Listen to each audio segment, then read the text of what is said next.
నమస్కారం. ఫోకస్ అనంత న్యూస్ కి స్వాగతం. హెడ్లైన్ చూద్దాం.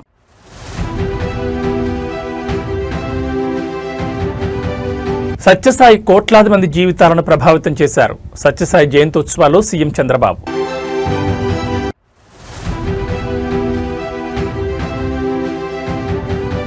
ఈ నెల 28న అమరావతికి కేంద్ర మంత్రి నిర్మలా సీతారామన్ పలు కీలక ప్రాజెక్టులకు శంకుస్థాపన.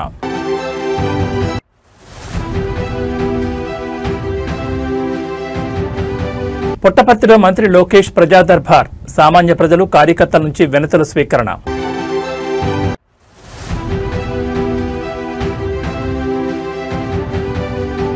ఇంకొంత సమయం ఇవ్వండి, స్పీకర్కు దానం నాగేందర్ లేఖ.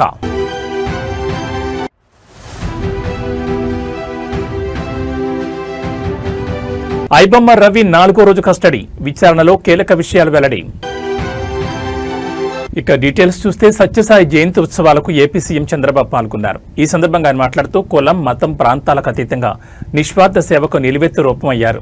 550 కోట్లు ఖర్చు పెట్టి ఏపీ, తెలంగాణ, తమిళనాడులో 1600 గ్రామాలకు 30 లక్షల మందికి పైగా నీరు అందించారు. ప్రపంచ దేశాల్లో సాయి సిద్ధాంతాన్ని సాయి సేవలో ముందుకు తీసుకెళ్తోంది. ఇంత పెద్ద ఎత్తున సేవలు చేసే ఆర్గనైజేషన్ ఎక్కడా లేదు. కేంద్ర మంత్రులు, అనేక హైకోర్టులకు సంబంధించిన చీఫ్ జస్టిస్లు కూడా ఈ వేడుకలకు వచ్చారు. సాయిబాబా సిద్ధాంతాన్ని, జ్ఞానాన్ని ముందుకు తీసుకువెళ్లేలా వారందరినీ ఇక్కడికి రప్పించారని నా ప్రగాఢమైన నమ్మకమని ముఖ్యమంత్రి చంద్రబాబు పేర్కొన్నారు. ఇక తెలుగు రాష్ట్రాలకు, దేశంలో, ప్రపంచంలో ఉండే ప్రజలందరికీ మంచి జరగాలని కోరుకుంటున్నారని సీఎం చంద్రబాబు తెలిపారు. ఇలాంటి పవిత్రమైన కార్యక్రమంలో నేను భాగస్వామ్యం కావడం నా పూర్వజన్మ సుకృతంగా భావిస్తూ అదృష్టంగా భావిస్తున్నాను. సాయిబాబా వదిలిపెట్టిపోయినటువంటి ఈ పవిత్రమైన పుణ్యభూమిని ప్రపంచానికి ఒక శక్తివంతమైన ప్రాంతంగా తయారు చేయాలంటే స్థానికంగా ఉండే అందరి సహకారం అవసరమని చంద్రబాబు అన్నారు. 1926 నవంబర్ 23 సరిగ్గా ఇదే రోజు 100 ఏళ్ల క్రితం భగవాన్ శ్రీ సత్యసాయి ఈ పుణ్యభూమి పుట్టపర్తిపై ఒక లక్ష్యం కోసం అవతరించారు.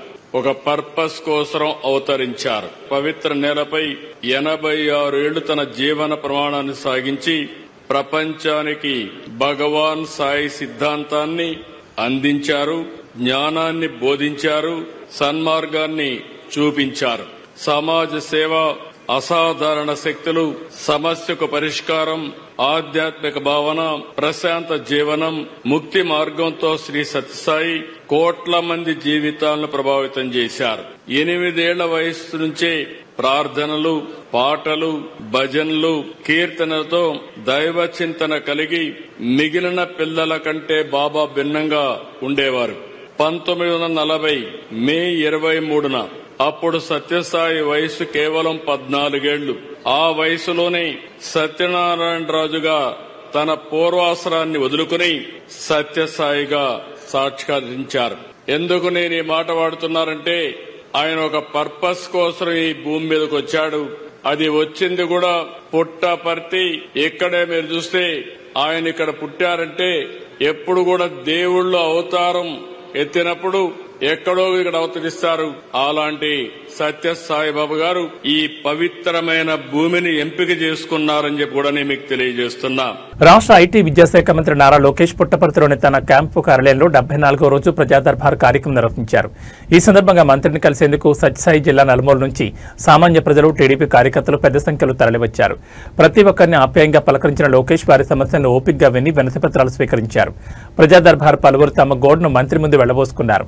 గత వైసీపీ ప్రభుత్వ హయాంలో అప్పటి ఎమ్మెల్యే కేతిరెడ్డి వెంకటరామరెడ్డి ప్రోద్బలంతో తనపై అక్రమ కేసులు బనాయించారని, వాటిని ఎత్తివేయాలని ముదిగొబ్బ మండలానికి చెందిన డి లోకేష్ విజ్ఞప్తి చేశారు. అదేవిధంగా చెన్నై కొత్తపల్లిలో తాను కొనుగోలు చేసిన ఇంటి స్థలాన్ని వైసీపీ నేతల అండతో కబ్జా చేశారని మాకర్ల కుంటపల్లికి చెందిన టి నాగభూషణ మంత్రికి ఫిర్యాదు చేశారు. వీరితో పాటు భవన నిర్మాణ కార్మికుడైన తనకు ఆర్థిక ఇబ్బందులున్నాయని ఆదుకోవాలని బుక్కపట్నం వాసి రామాంజనేయులు కోరారు. ఎంఏ, బీఈడీ పూర్తి చేసిన తనకు ఎండోమెంట్ కార్యాలయంలో ఉద్యోగం కల్పించాలని పుట్టపర్తికి చెందిన జయలక్ష్మి విన్నవించుకున్నారు. ప్రజల నుంచి వచ్చిన వినతులన్నింటినీ పరిశీలించి తగిన చర్యలు తీసుకుని న్యాయం చేస్తామని మంత్రి లోకేష్ వారికి భరోసా ఇచ్చారు.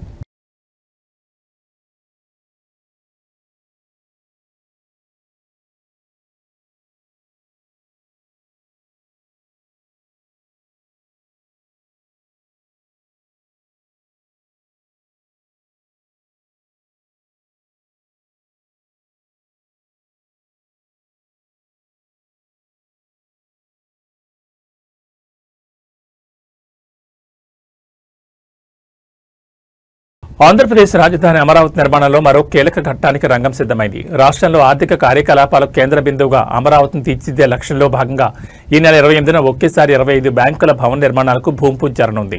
కేంద్ర ఆర్థిక శాఖ మంత్రి నిర్మలా సీతారామన్ ఈ కార్యక్రమానికి ముఖ్య అతిథిగా హాజరై శంకుస్థాపన చేయనున్నారు. అమరావతిలోని సిఆర్డీఏ ప్రధాన కార్యాలయం సమీపంలో ఈ కార్యక్రమం నిర్వహించనున్నారు. భారతీయ రిజర్వ్ బ్యాంక్ సహా మొత్తం 25 జాతీయ, ప్రైవేట్, ప్రభుత్వ రంగ బ్యాంకులకు చెందిన నూతన భవనాలు, అధికారుల నివాస సముదాయాలకు ఒకే వేదికపై నుంచి పునాది రాయి వేయనుండడం విశేషం. ఈ కార్యక్రమానికి ముఖ్యమంత్రి చంద్రబాబు, ఉప ముఖ్యమంత్రి పవన్ కళ్యాణ్, కేంద్ర మంత్రి పెమ్మసాని చంద్రశేఖర్, రాష్ట్ర మంత్రులు నారాయణ, నారా లోకేష్ తదితరులు హాజరు కానున్నారు. రాజధానిని ఆర్థిక కేంద్రంగా అభివృద్ధి చేసే ప్రణాళికలో భాగంగా సిఆర్డీఏ ఇప్పటికే ఈ బ్యాంకులకు అవసరమైన భూములను కేటాయించింది. ఒకే రోజున ఇన్ని బ్యాంకుల భవనాలకు శంకుస్థాపన చేయడం ద్వారా అమరావతి అభివృద్ధికి, రాష్ట్ర ఆర్థిక వ్యవస్థకు నూతన ఉత్తేజం లభిస్తుందని విశ్లేషకులు భావిస్తున్నారు. ఈ పరిణామం అమరావతి భవిష్యత్తుపై పెట్టుబడిదారుల్లో విశ్వాసాన్ని పెంచేందుకు దోహదపడుతుందని అంచనా వేస్తున్నారు.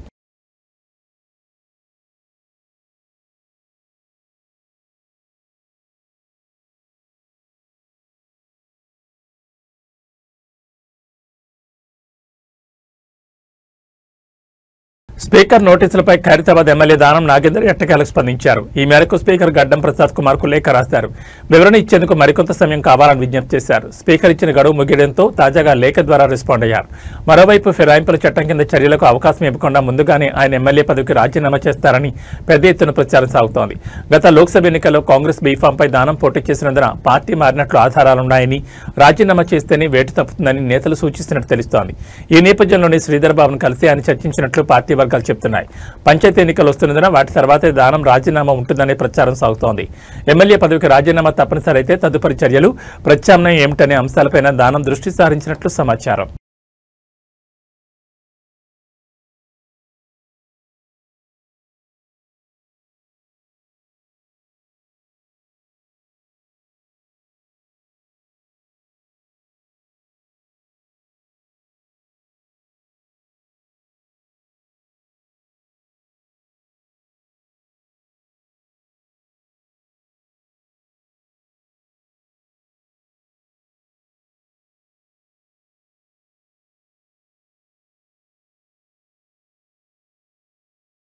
ఐబొమ్మ రవి కేసులో 4వ రోజు కస్టడీ విచారణ జరుగుతోంది. గత 3 రోజుల విచారణలో రవి పెద్దగా నోరు మెదపకపోయినా నిన్న హైదరాబాద్ సిపి సజ్జన స్వయంగా విచారణ చేసి కీలక సమాచారం బయటకు తీసేందుకు ప్రయత్నించారు.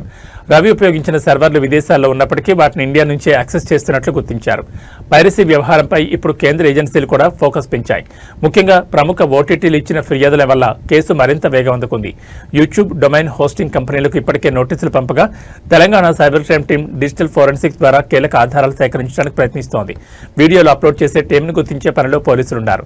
అంతేకాకుండా పైరసీ వల్ల వచ్చే అడ్వర్టైజ్మెంట్ రెవెన్యూ ఎవరికి చేరుతోంది, మాల్వేర్ సైట్లతో ఏమైనా లింకులున్నాయా అనే కోణంలో ప్రత్యేక విచారణ చేస్తున్నారు. దేశవ్యాప్తంగా ఉన్న 355 పైరసీ సైట్లపై కంట్రోల్ ఆపరేషన్లు కొనసాగుతున్నాయి. కేసులో దృష్ట్యా కేంద్రం సైబర్ సెక్యూరిటీ విభాగం కూడా త్వరలో రంగంలోకి దిగే అవకాశం ఉంది.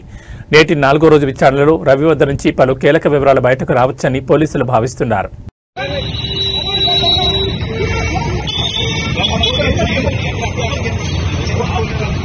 देखो बेटा रवि भाई रवि कर दो కర్నూలు జిల్లా ఆళ్లగడ్డ సమీపంలో ఘోర రోడ్డు ప్రమాదం జరిగింది. కర్నూలు చిత్తూరు జాతీయ రహదారిపై శనివారం అర్ధరాత్రి దాటాక 2 లారీల మధ్య ఓ ప్రైవేట్ బస్సు చిక్కుకుపోవడంతో 2 ప్రయాణికులు అక్కడికక్కడే మృతి చెందారు. మరో 10 మంది తీవ్రంగా గాయపడ్డారు. మైత్రి ట్రావెల్స్ చెందిన బస్సు హైదరాబాద్ నుంచి పుదుచ్చేరికి వెళుతోంది. శనివారం అర్ధరాత్రి 1:30 సమయంలో ఆళ్లగడ్డ సమీపంలోని పేరాయిపల్లి మెట్ట వద్దకు రాగానే అదుపు తప్పిన బస్సు ముందు వెళ్తున్న లారీని ఢీకొట్టింది. అదే సమయంలో వెనుక నుంచి వేగంగా వచ్చిన మరో లారీ నిలిచిపోయిన బస్సును బలంగా ఢీకొట్టింది. ఈ ప్రమాదంలో బస్సు వెనుక భాగంలో కూర్చున్న 2 ప్రయాణికులు అక్కడికక్కడే మృతి చెందారు. వారి మృతదేహాలు బస్సులోని ఇరుక్కుపోయాయి. సమాచారం అందుకున్న వెంటనే 3 108 అంబులెన్స్లు ఘటనా స్థలానికి చేరుకుని గాయపడిన 10 మందిని ఆళ్లగడ్డ ప్రభుత్వ ఆసుపత్రికి తరలించాయి. వీరిలో 4 పరిస్థితి విషమంగా ఉన్నట్లు వైద్యులు తెలిపారు. ప్రమాదంలో లారీ డ్రైవర్ కూడా వాహనంలో చిక్కుకుపోగా పోలీసులు అతి కష్టం మీద అతన్ని బయటకు తీసి ఆసుపత్రికి తరలించారు. మృతదేహాలను వెలికి తీసేందుకు ప్రయత్నాలు చేస్తున్నారు. గాయపడిన వారిలో అన్నమయ్య జిల్లా రాయచోటు చెందిన ఖాదర్వలి, ఆయన భార్య ఆసిఫా, వైఎస్ఆర్ కడప జిల్లా మిడ్తూరుకు చెందిన దొరస్వామి ఉన్నట్లు గుర్తించారు. ఈ ఘటనపై పోలీసులు కేసు నమోదు చేసుకుని దర్యాప్తు చేస్తున్నారు.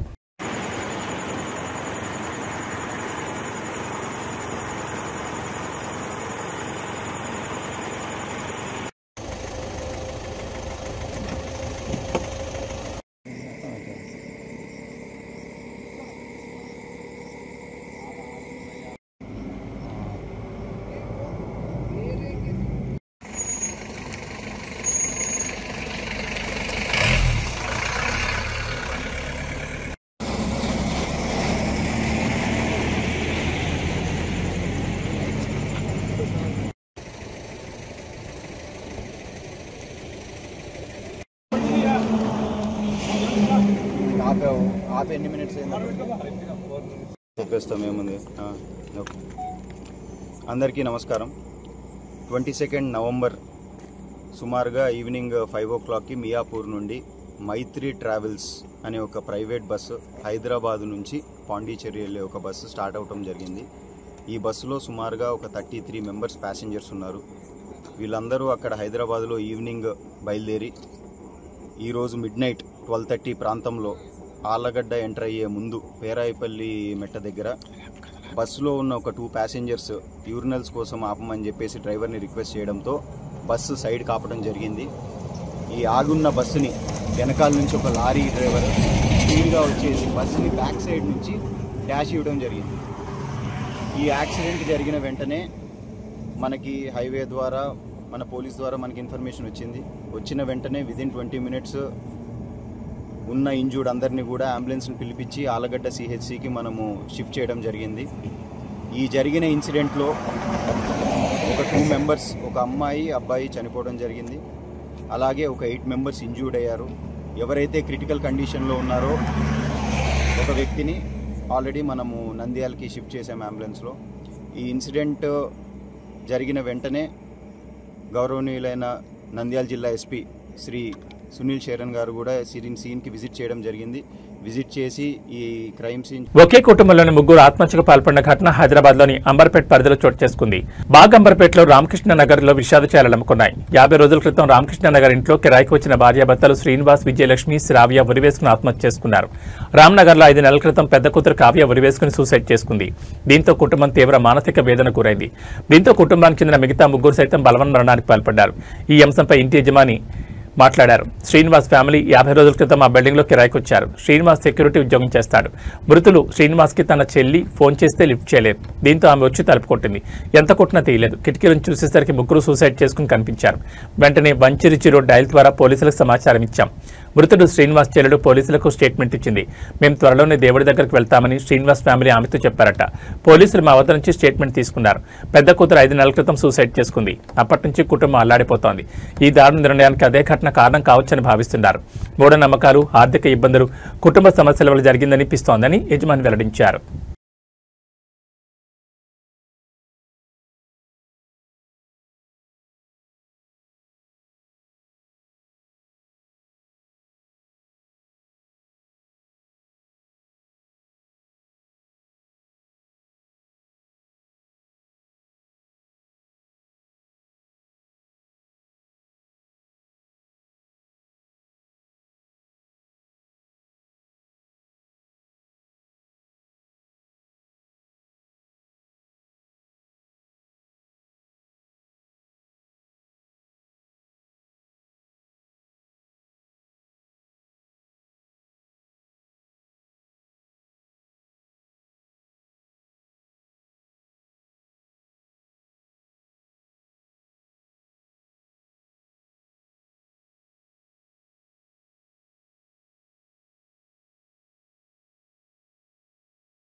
కేరళలోని శబరిమల అయ్యప్ప క్షేత్రం భక్తులతో కిటకిటలాడుతోంది. మండల మకర విలక్కు వార్షిక తీర్థయాత్ర నేపథ్యంలో స్వామివారిని దర్శించుకునేందుకు భక్తులు భారీ సంఖ్యలో తరలివస్తున్నారు. యాత్ర మొదలైన తొలి వారంలోనే ఏకంగా 5.75 లక్షల మంది భక్తులు స్వామివారిని దర్శించుకున్నారని అధికారులు ప్రకటించారు. శనివారం ఒక్కరోజే సాయంత్రం 7 గంటల సమయానికి 72,000 మందికి పైగా భక్తులు సన్నిధానానికి చేరుకున్నట్లు వెల్లడించారు. భక్తుల ప్రవాహం నిరంతరాయంగా కొనసాగుతోందని అధికారులు తెలిపారు. అప్పుడప్పుడు వర్షం పడుతున్నా యాత్రకు ఎలాంటి ఆటంకం కలగడం లేదని, భక్తులు పవిత్రమైన 18 మెట్లు ఎక్కేందుకు వీలుగా క్యూ షెల్టర్ల వద్ద ఎక్కువసేపు వేచి ఉండాల్సిన అవసరం లేకుండా ఏర్పాట్లు చేసినట్లు వివరించారు. మరోవైపు భక్తుల రద్దీ ఏర్పాట్లపై మంత్రి విఎన్ వాసవన్ ట్రావెన్కోర్ దేవస్థానం బోర్డు అధికారులతో సమీక్ష సమావేశం నిర్వహించారు. యాత్ర ప్రారంభంలో భక్తులు భారీగా పోటెత్తడంతో రద్దీ నిర్వహణను మెరుగుపరచాలని కేరళ హైకోర్టు ఇటీవల అధికారులను ఆదేశించిన విషయం తెలిసిందే. ఈ క్రమంలోనే తొలుత రోజుకు 5,000కు పరిమితం చేసిన స్పాట్ బుకింగ్ల సంఖ్యను భక్తుల రద్దీకి అనుగుణంగా సర్దుబాటు చేసుకునేందుకు కోర్టు అనుమతించింది.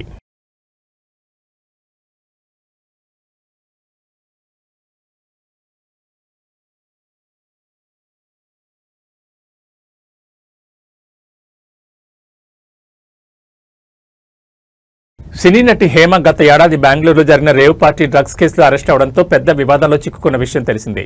ఆ కేసులో తాజాగా బెంగళూరు హైకోర్టు ఆమెపై ఉన్న అన్ని ఆరోపణలను పూర్తిగా కొట్టివేసింది. ఈ శుభవార్తను హేమ సోషల్ మీడియాలో పంచుకుంటూ భావోద్వేగానికి లోనయ్యారు. ఇటీవల మా అమ్మ చనిపోవడం నా జీవితంలో పెద్ద దెబ్బ తగిలింది. ఆ బాధలోనే ఉండగా ఇలాంటి టైంలో బెంగళూరు హైకోర్టు నా మీద ఉన్న కేసును కొట్టేసింది. నవంబర్ 3న జడ్జిమెంట్ వచ్చింది. జడ్జిమెంట్ కాపీ వచ్చే వరకు చెప్పొద్దని అన్నారు. అందుకే చెప్పలేదు. ఈ గ్యాప్లో మా అమ్మకి స్ట్రోక్ వచ్చి చనిపోయింది. మీడియా, సోషల్ మీడియా ట్రోలింగ్ వల్ల అమ్మ తీవ్ర మనస్తాపానికి గురైంది. అదే ఆలోచిస్తూ బాధపడ్డారు. చెప్పాలంటే ఫేక్ న్యూస్, ట్రోలింగ్ మా అమ్మను చంపాయి అంటూ హేమ తన బాధను వ్యక్తం చేశారు. మా అమ్మే నా బలం, నా ధైర్యం. నాపై వచ్చిన డ్రగ్స్ ఆరోపణలను అమ్మ తట్టుకోలేకపోయింది.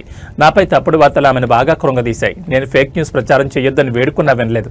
నన్ను రెగ్యులర్ గా ట్రోల్ చేస్తూనే ఉన్నారని ఎమోషనల్ అయ్యింది. కానీ నేను నిర్దోషిని, ఏ తప్పు చేయలేదని ఇప్పటికైనా రుజువైందని అన్నారు హేమ. అందరికీ నమస్కారం అండి. నేను మీ హేమని. ఇటీవల కాలంలో అమ్మ చనిపోయారు. ఆ దుఃఖాన్ని గుండెల్లో దాచుకుని ఒక గుడ్ న్యూస్ మీతో షేర్ చేసుకోవాలనుకున్నాను. బెంగళూరు హైకోర్టు వారు నా పైన ఉన్న కేసుని క్వాష్ చేశారు. కేసు కొట్టేశారు. ఆ సంతోషకరమైన విషయాన్ని అమ్మతో షేర్ చేసుకున్నాను. నవంబర్ 3 జడ్జిమెంట్ వచ్చిందండి.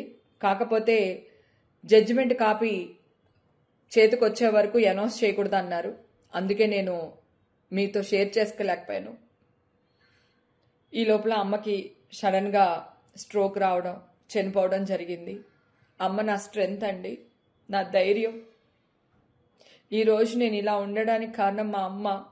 ఇది నేను చాలా ఇంటర్వ్యూలో కూడా చెప్పాను. నాకంటూ ఒక ఇష్యూ వచ్చేసరికి అమ్మ తట్టుకోలేకపోయారు.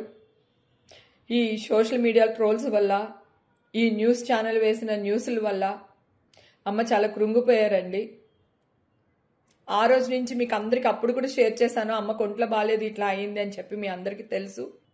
సెలబ్రిటీ అయినంత మాత్రాన ఈ మీడియా వాళ్ళకి, ఈ సోషల్ మీడియా వాళ్ళకి, ట్రోల్ చేసే వాళ్ళకి మా పైన ఎలాంటి అధికారాలు ఉన్నాయండి?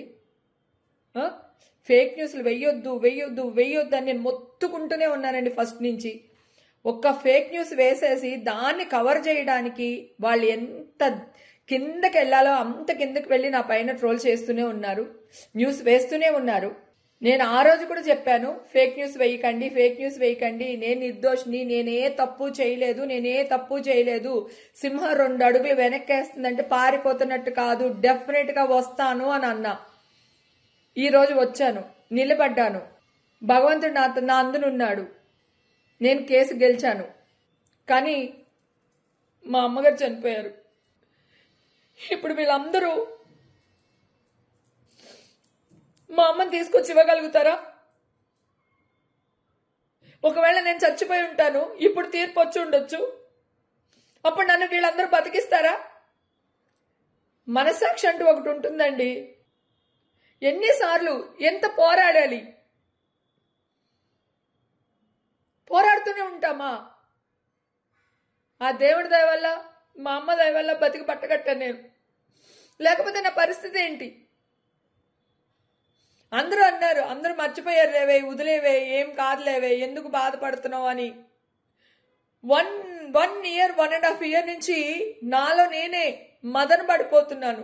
మానసికంగా, శారీరకంగా చాలా బాధపడ్డాను నేను. నా హీరోలకి నేను ఎవ్వరికి ఫోన్ చేయలేకపోయాను. నా డైరెక్టర్లకు ఫోన్ చెప్పాను, వాళ్ళు నన్ను ఏం అనట్లేదు. కానీ మాట పడ్డది నేను, అవమాన భరించింది నేను. హెల్త్ పాడైపోయింది మా అమ్మకి. న్యూస్ వేసుకుని బాగుపడ్డ మీరందరూ బాగానే ఉన్నారు కదా. నన్ను అడగకుండా మీ ఇష్టం వచ్చినట్టు న్యూస్ వేసేసుకుని ఫస్ట్ వీడియోని బూత్ చేశారు. రెండో వీడియో ఆన్లైన్ లో నేను బిర్యానీ చేసి మా ఇంట్లో ఆన్లైన్ లో చేసి ఆ బిర్యానీ పోస్ట్ చేస్తే ఓవర్ యాక్టింగ్ చేస్తున్న హేమ. నేను చెప్తూనే ఉన్నాను, నా బ్లడ్ టెస్ట్లు వీళ్ళ దగ్గర లేవండి, ఇదిగో ఇప్పుడే తీసుకుంటున్నారు, దయచేసి ఫేక్ న్యూస్ వేయకండి అంటుంటే ఓవర్ యాక్టింగ్ చేస్తున్న హేమ, బొకాయిస్తున్న హేమ, రెడ్ హ్యాండెడ్ గా దొరికిపోయిన హేమ. నేనేమైనా దేశద్రోహం చేసి రెడ్ హ్యాండెడ్ గా దొరికిపోయానా? మీకు మనుషులేనా మీరు అంతని? మనుషుల మధ్యలోనే ఉంటున్నారా? ఎంత మీడియా అయితే, ఎంత సోషల్ మీడియా అయితే మీకేం రైట్ ఉందండి మా మీద? ఏం రైట్ ఉంది? ఇప్పుడు అప్పుడేమో చిలువలు పలవలు చేసేసి న్యూస్లు వేసేశారు. ఎందుకంటే మిమ్మల్ని అందరినీ మంచోళ్ళని చెప్పుకోవాలి, నేను ఎదవనని చెప్పాలి అని చిత్రీకరించడానికి ట్రై చేశారు. మరి ఇప్పుడేం చేస్తారు? హేమకు రాలేదు, హేమకైనా తప్పు చేసి ఉంటుందేమో. ఆవిడేమో తెల్ల డ్రెస్ వేసుకుంది, నాది చూపించి హేమ హేమ హేమ అని వేసేశారు. అందరిని మెస్ప్రైజ్ చేస్తారు, హేమనేమో అని. నేను బ్లాక్ నైల్ పాలిష్ పెట్టుకున్నానండి, ఆ అమ్మాయి వైట్ నైల్ పాలిష్ పెట్టుకుంది, నేను బ్లాక్ డ్రెస్ వేసుకున్నాను, ఆ అమ్మాయి వైట్ డ్రెస్ వేసుకుందని మొత్తుకుంటూనే ఉన్నాను నేను. ఇవి బులెటిన్ విశేషాలు. మరో బులెటిన్లో మళ్ళీ కలుసుకుందాం. నమస్కారం.